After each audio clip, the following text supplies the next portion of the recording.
meditando bastante acerca de qué tema iba a presentar, y yo sé que es muy difícil para alguien dar algo que no tiene. Por ejemplo, a veces a alguien le piden una contribución de dinero y la persona a veces no tiene con qué, no puede. Y también es difícil, o no podría ser de la mejor manera, que un predicador de algo que no tiene. Por lo tanto, empecé a hacer un inventario de las cosas que necesito espiritualmente, especialmente en esta época, y encontré que lo que necesito, en eso debo meditar y pedirle a Dios. Esto de lo cual voy a hablar, este tema, es primeramente para este servidor. Puedo decir, ya me lo prediqué, y ahora voy a volverlo a predicar primeramente para mí y también para ustedes. Cuando un joven está terminando su secundaria, en Sudamérica, en algunos países le llamamos bachillerato, aquí se le llama high school, porque también se le llama bachillerato cuando la persona termina una licenciatura. El estudiante se encuentra con una decisión bien importante que tomar, y esa decisión es: ¿qué carrera voy a seguir en la universidad? ¿Cuál va a ser mi profesión? Algunos niños desde la mitad de la primaria ya están pensando en la profesión que van a tomar. Pero hay estudiantes que, terminando su secundaria, aún no han decidido qué profesión van a elegir. Y muchas veces sus padres tienen que ayudarles, o los profesores. Y sé de algunas escuelas de secundaria que hasta tienen un servicio especial para los estudiantes, para escoger su carrera. Algunos escogen su carrera o su profesión basados, aunque parece mentira, en el orgullo. Yo quiero ser tal cosa, pero es basado en el orgullo. Otros escogen su profesión basado en la vanidad. Otros, y pocos, escogen su profesión porque desean servir a otros. Otros escogen su profesión con base a que desean ser servidos. Y otros escogen su profesión por el dinero. Quizás porque hay muchas deficiencias económicas en casa y la persona quisiera estudiar algo y ser algo, pero dice: no, eso no me da el dinero suficiente para mantener a mi familia, entonces voy a estudiar esto otro. Otros escogen su profesión para complacer a los padres. Hay padres que le dicen al hijo: usted tiene que hacer esto, y ya lo tiene en la mente, pero realmente el muchacho quiere estudiar otra cosa. Y otros escogen su profesión también por necesidades familiares. Hay diferentes motivos para escoger una profesión. Hay profesiones que traen beneficio colectivo para la persona que la ha estudiado y para otros.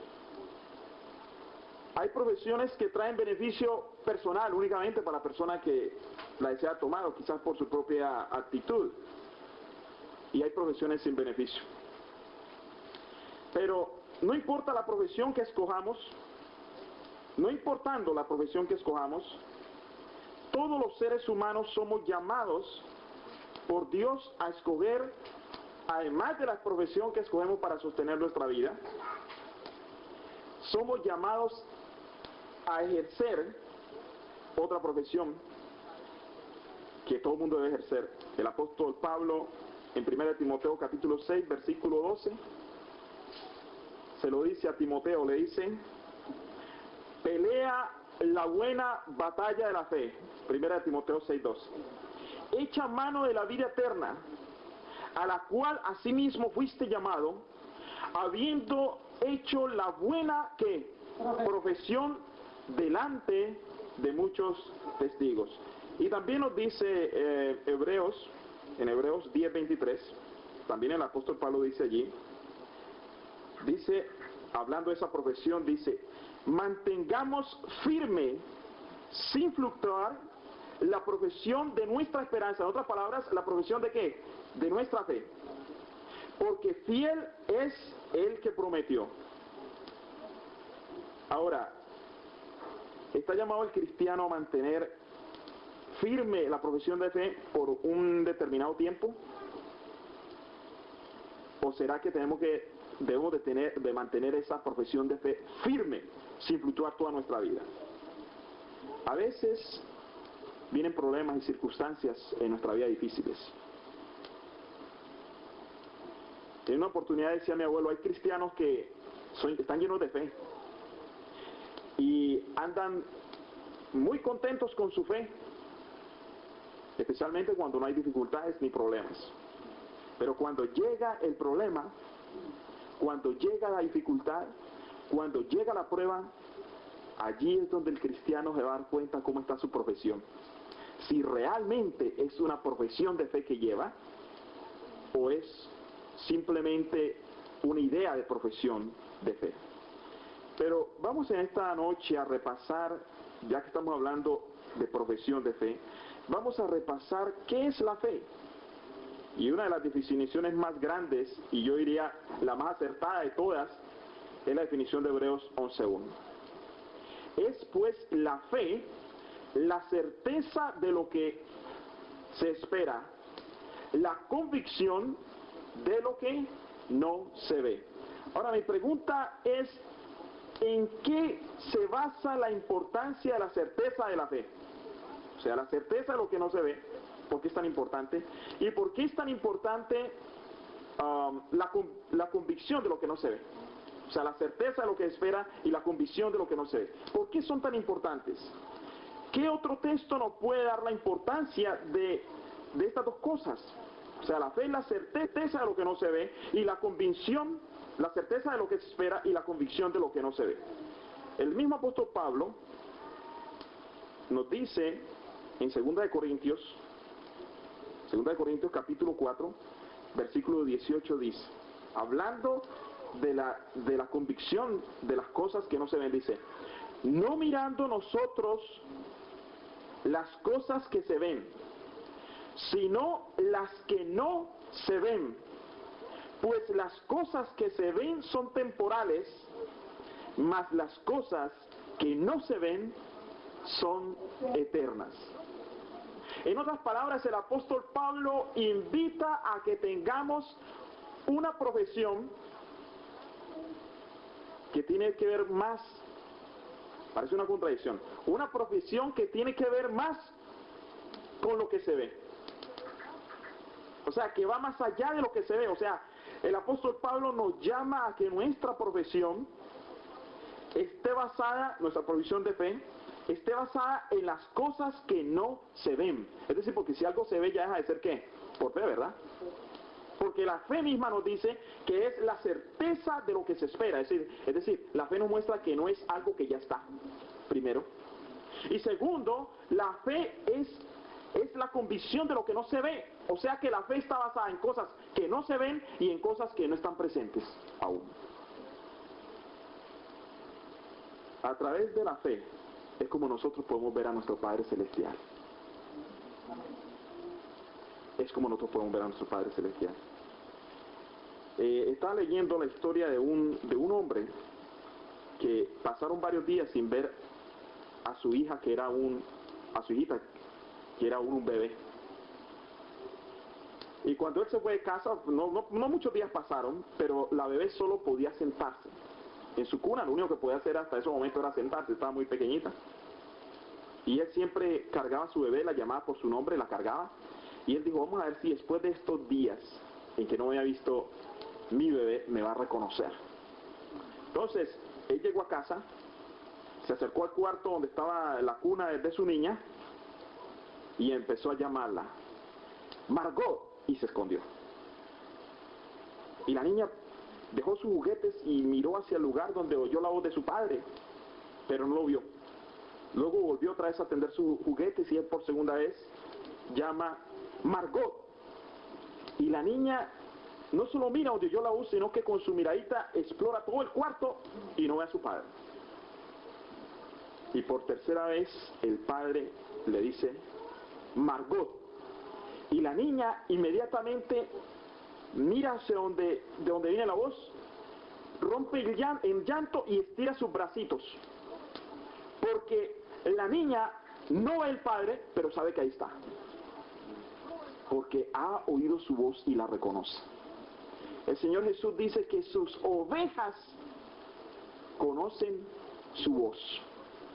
Las ovejas conocen la voz del pastor, no importa si el pastor, si no lo pueden ver en esos momentos.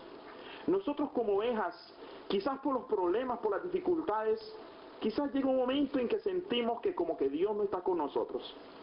Pero Él a través de su Espíritu nos habla, entonces nos tranquilizamos porque sabemos que aunque no le vemos, Él está con nosotros.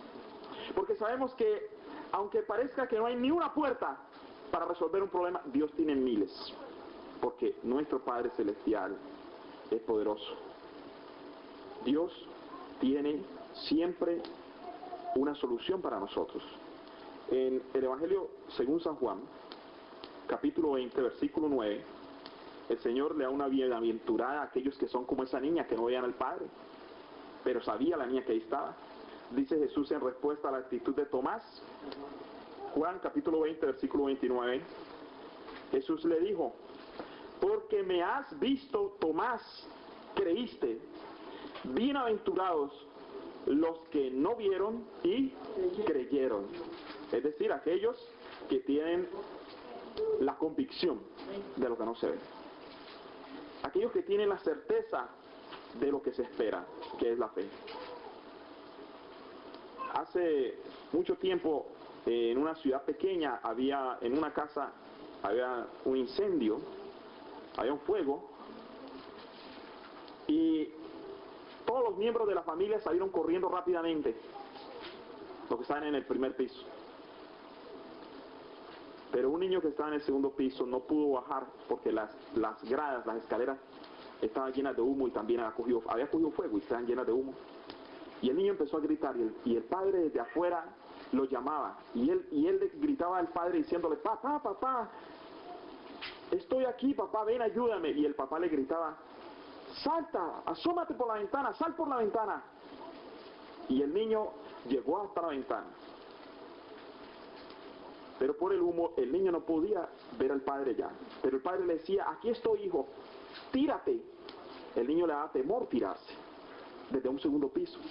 Y el padre le repetía, hijo, tírate, tírate, que aquí estoy esperándote, tírate, hijo mío. Y el resto de las personas empezaron a gritar, tírate, tírate, que te va a coger tu padre, te está esperando con sus manos, con sus brazos abiertas. El niño por un momento vaciló, pero el niño recordó que su padre era un hombre fuerte y su padre era un padre amoroso. Y sin ver a su padre, aunque su padre lo podía ver, el niño con toda confianza se pudo tirar. Si confiamos de que tenemos un Dios poderoso y fuerte y que es un Padre amoroso, podemos confiados descansar en sus brazos. Primera de Pedro, capítulo 1, versículo 5.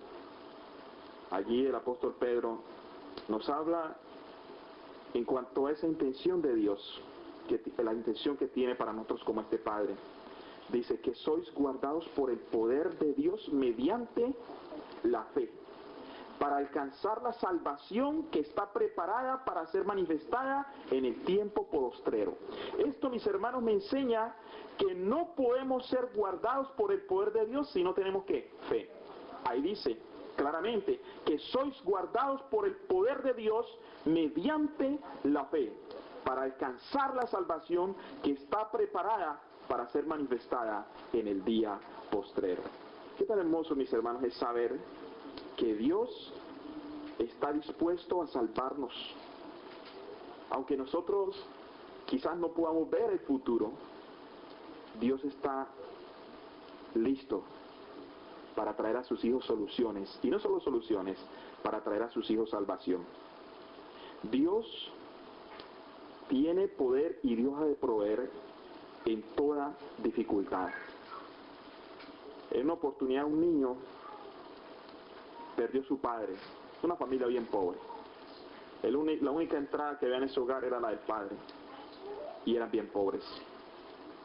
El niño deseaba continuar sus estudios, pero ahora veía la dificultad para poder estudiar. Y el niño escribió una carta.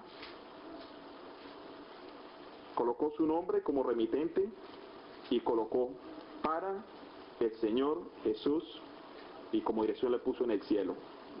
Y el niño escribió en la carta: mi Señor y Salvador Jesucristo, he perdido a mi padre, somos muy pobres, pero yo sé que tú dices en tu palabra que lo que pidiéramos a Dios en tu nombre, Él nos lo dará. Yo creo lo que tú dices, Señor. Ruego pues a Dios en tu nombre, Señor Jesús, que dé a mi madre los medios necesarios para colocarme en la escuela morava. Me gustaría mucho seguir estudiando, te lo ruego y te amaré aún más. Cuando la carta fue seleccionada en el correo por direcciones según los destinatarios, el del correo le llamó la atención ver esa dirección: Señor Jesús y dirección en el cielo. Tomó la carta, abrió la carta y la leyó. Más tarde, esa carta, seguramente el cartero la llevó allá, fue leída en esa escuela importante llamada Morava. Y la baronesa de un lugar llamado Lepe aceptó ser la protectora y patrocinadora de ese niño, y ese niño pudo estudiar en esa escuela. En su manera más inocente le escribió al Señor, y Dios permitió que este niño pudiese estudiar. Era un niño con fe. Y la palabra de Dios nos dice en Salmos capítulo 37, versículo 5, dice: encomienda a Jehová tu camino y confía en Él y Él hará. Qué promesa tan maravillosa, mis hermanos. El 4 nos dice: deleítate a sí mismo en Jehová y Él te concederá las peticiones de tu corazón. Definitivamente no nos podemos deleitar en Dios si no tenemos la certeza de que Él nos ama, de que Él está presente aún en nuestras dificultades. No podríamos gozarnos en Él. El Señor, mis hermanos, está dispuesto a darnos lo que necesitemos, siempre y cuando nosotros aprendamos a confiar en Él. De la manera más sencilla, una manera sencilla, que es la fe bíblica que hemos descrito aquí. Debemos de identificarnos con nuestro Dios. Eso lo quiere el Señor, según el versículo que vamos a leer. Pero antes, mis hermanos, quisiera contarles lo que pasó en la historia, en las conquistas de Napoleón, cuando Napoleón era un emperador. En una oportunidad el caballo de Napoleón se desbocó, es decir, quedó sin frenos. Y un joven, un soldado raso, en algunos lugares le llaman recluta, corrió y saltó sobre el caballo que tiraba la carroza a Napoleón y agarró el freno y pudo parar el caballo. Entonces Napoleón, el emperador, se le acercó y le dijo a este soldado raso, le dijo: gracias, capitán. Y el soldado se maravilló, siendo él un soldado raso, que el emperador Napoleón le diga: gracias, capitán. Y entonces le pregunta: ¿de qué guarnición, mi emperador? Y le dice él: de mi guardia personal.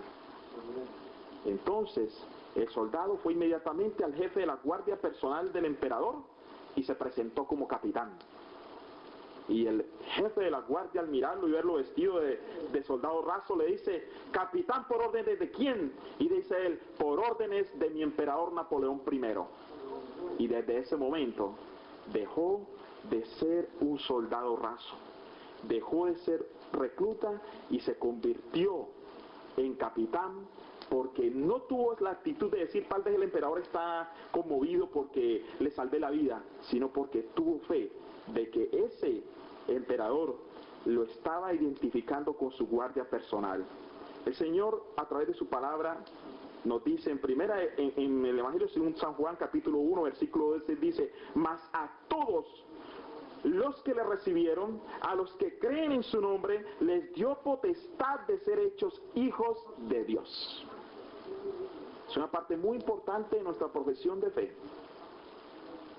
Estar seguros que ya no somos hijos de la ira, como lo llaman las Escrituras, o hijos de la desobediencia, sino que somos hijos de Dios. Y hablando de capitanes, cierta vez uno de los capitanes más famosos en la época feudal, cuando había que combatir con espada, en toda batalla veían a este capitán con su bandera, con la bandera de su cuadrón en primera línea. Y todos los enemigos temían a la espada de este hombre, de este capitán. Y el rey al cual este capitán, del cual este capitán pertenecía, el rey que comandaba este ejército de esta misma nación, le dijo a sus allegados: yo deseo ver la espada de este capitán que todos nuestros enemigos le temen. Entonces mandaron a pedir la espada de este capitán y se la trajeron al rey.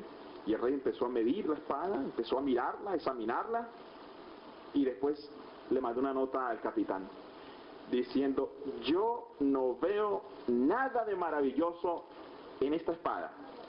No entiendo cómo los hombres le tienen miedo. Entonces el capitán le devolvió una nota diciendo: vuestra majestad se ha dignado en examinar la espada, pero no le envié el brazo que la maneja. Si hubiera examinado ese brazo y el corazón que dirige ese brazo, habría entendido el misterio. Habría entendido el misterio. Mis hermanos, la victoria de este capitán no estaba en la espada. La victoria de este capitán estaba en la fuerza que movía su brazo. Y la fuerza que movía el brazo de este capitán era emanada de su corazón, de la actitud que tenía este capitán, de su ánimo que tenía, del espíritu que estaba en él. Dice primera de Juan 5:4, dice, refiriéndose a quién le da la victoria al cristiano, dice: porque todo lo que es nacido de Dios vence al mundo. Y esta es la victoria que ha vencido al mundo: nuestra fe. Nuestra fe. Dios quiera que el Señor nos dé esa fe, nos ayude a llevar esa profesión, y que podamos tener, mis hermanos y amigos, que podamos tener esa seguridad en Dios, que Él nos amparará, que Él nos ayudará en toda dificultad. Hace cierto tiempo hubo un terremoto en una ciudad pequeña. El terremoto era de cierta intensidad. La gente corría en la calle de un lado para otro. Unos se arrodillaban y alzaban los brazos hacia el cielo. La gente estaba completamente asustada. De pronto notaron que una anciana muy conocida del lugar estaba parada en la puerta, llena de paz y sosiego. Y parecía que esa anciana le sonreía a todos estos atemorizados que pasaban por ahí. No se burlaba de ellos, pero trataba de sonreírles para darles ánimo. Uno de ellos paró y le dijo: abuela, ¿no tiene miedo? A lo cual la anciana respondió: no tengo miedo. Muy al contrario, estaba pensando que mi suerte es grande, pues tengo en mi ayuda a un Dios que puede, si quiere, sacudir al mundo. O sea, ella entendió que tiene un Dios protector que es el que puede sacudir al mundo. Entonces, ¿por qué ella había de temer? Así lo dice, porque era una anciana cristiana y leía las Escrituras. Así lo dice Salmo 104:32, dice: Él mira la tierra y ella tiembla. O sea, con solo Dios mira la tierra la puede hacer temblar. Toca los montes y humedea. Quisiera traer una última historia que tiene que ver con nuestra profesión de fe. Una noche de culto, se para un hombre frente a la iglesia, con muchos interrogantes. Parece ser que el hombre como que quiere entrar a la iglesia. Entonces, uno de los hermanos nota eso y le dice: ¿No le gustaría pasar a nuestra iglesia? ¿No le gustaría venir a compartir con nosotros para recibir las bendiciones espirituales del cielo? Y el hombre le dice, qué extraño. Hace 40 años que vivo en esta ciudad. Y aunque conozco mucha gente, soy un hombre de negocios y tengo muchos amigos de negocios, usted es el primero que se interesa en mi bienestar espiritual. El hermano le dice, yo estaría muy contento, estaría muy agradado de que usted pasara a nuestra iglesia. Y el hombre no muestra interés. Dice, no. Y él le dice, permítame un momento. Yo le voy a hacer una propuesta a usted que es un hombre de negocio. Le garantizo que si usted entra a este servicio de culto y no recibe ninguna bendición espiritual, nunca más lo voy a molestar ni hacerle ninguna invitación. Le doy esa garantía. Entonces el hombre dijo, bueno, esto suena como un contrato. Voy a entrar. El hombre entró y fue beneficiado con el culto, fue beneficiado espiritualmente y tuvo que seguir volviendo porque sintió deseos y el hombre fue bautizado y se convirtió. Ahora se convirtió y fue bautizado. Ahora, mis hermanos, vemos de que este hermano, al decirle que le garantizaba, utilizó una expresión para ese hombre de negocios y le habló de la manera en que se le debía hablar a ese hombre de negocios.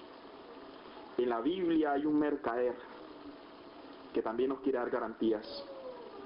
Ese mercader nos dice a quienes debemos de llevar esta profesión de fe adelante, nos dice, por tanto te aconsejo que de mí compres oro refinado en fuego para que seas rico y vestiduras blancas para vestirte, para que no se descubra la vergüenza de tu desnudez y unge tus ojos con colirio para que veas. El Señor sabe nuestro deseo de llevar adelante nuestra profesión de fe. Es una profesión que nadie nos puede quitar. Es una profesión que debemos ejercer sin necesidad de solicitar trabajo. Es una profesión que podemos ejercer sin cansarnos, hermanos. Porque Cristo dice, venid a mí todos los que estéis cansados y cargados, que yo os haré descansar. Es una profesión que produce gozo de día en día. Y es una profesión donde aquel que tiene la profesión de fe siempre va a estar creciendo. Porque en Cristo, mis hermanos, nadie se queda sin crecer. El que se alimenta del Señor y sigue su consejo de comprar oro refinado en fuego, y que sigue su consejo de probarle y de tener con él una relación y entender que él está allí aunque no se ve, el que sigue ese consejo crecerá, mis hermanos. Crecerá no solo en este mundo, sino a través de la eternidad, teniendo como fin el blanco que es Cristo Jesús. Dios quiera que podamos comprender nuestra profesión de fe, que nuestra fe pueda aumentar cada día más, aunque es una de las palabras más pequeñas, con 2 letras, fe. Así también el grano de mostaza es bien pequeño, y Jesús lo comparó con la fe. El grano de mostaza es la semilla más pequeña, pero llega a ser uno de los árboles, ¿verdad?, más grandes. Que Dios nos bendiga. Amén. Amén.